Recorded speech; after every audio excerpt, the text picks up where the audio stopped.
अल्लाहु अकबर अल्लाह।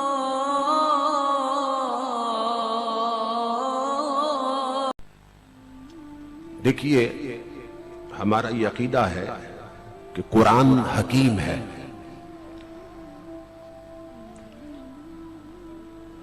हम ये दोनों अल्फाज इकट्ठे बोलते हैं। कुरान हकीम में ये लिखा है, कुरान हकीम ये कहता है।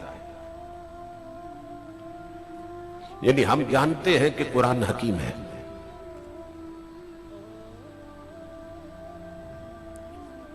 और ये भी हम जानते हैं कि हम सब बीमार हैं।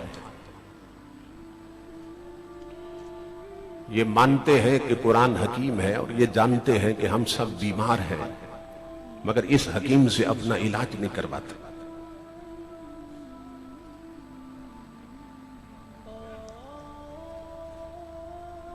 अब आप हजरात के जहन में सवाल होगा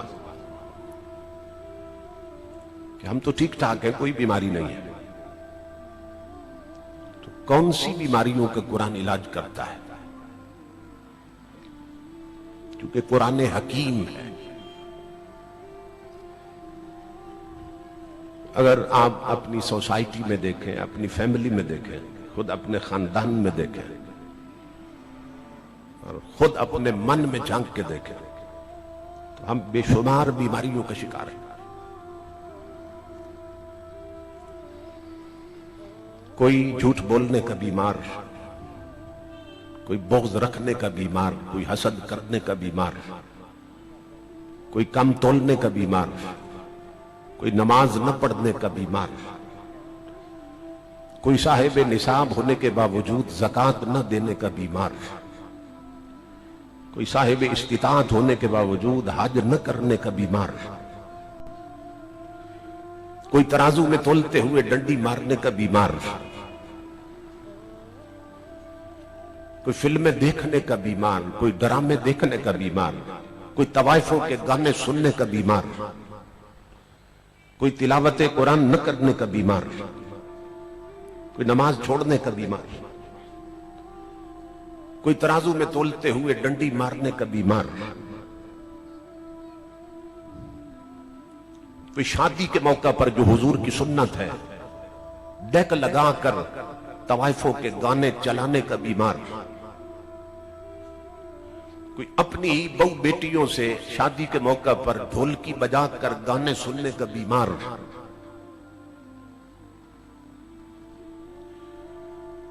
कोई उस मुल्क के तख्त पर बैठकर जो कलमे के नाम पे बना है रसूल के दीन के साथ गद्दारी करने का बीमार,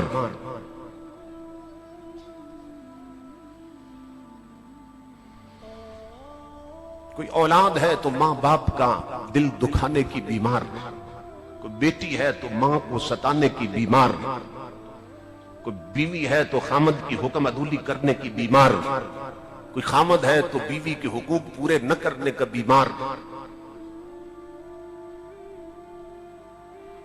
कोई रमजान की मुबारक सातों में तरावी की नमाज छोड़कर क्रिकेट खेलने का बीमार, कोई ताश की बाजी पर बैठते हुए नमाजें छोड़ने का बीमार। तो ये सब बीमारियां हैं और ये किसको लगी हैं? हमें लगी हैं। और हम मानते हैं कि कुरान हकीम है और जानते हैं हम सारे बीमार, तो फिर इस हकीम से इलाज क्यों नहीं करवाते? कितने लोग हैं जिन्होंने इस हकीम से इलाज करवाया? कुरान अलमारी में बंद पड़ा है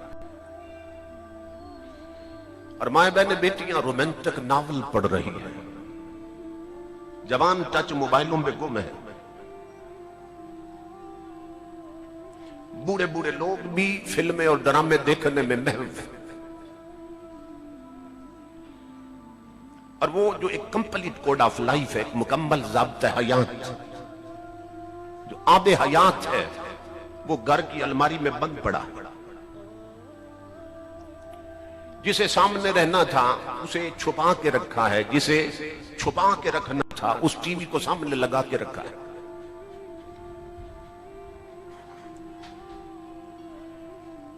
एक रह सह के जलसे रह गए थे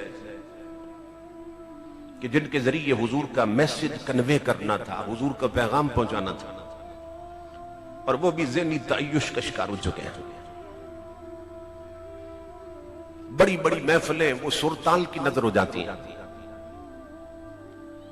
और कौम का मिजाज इतना बिगड़ चुका है कि कुरान सुनाओ तो बोर होती है, हदीस सुनाओ तो बोर होती है, और फिल्मी गानों की तर्ज पे अगर नात भी सुनाओ फिल्मी गानों की तर्ज पे, उस पे झूमती है।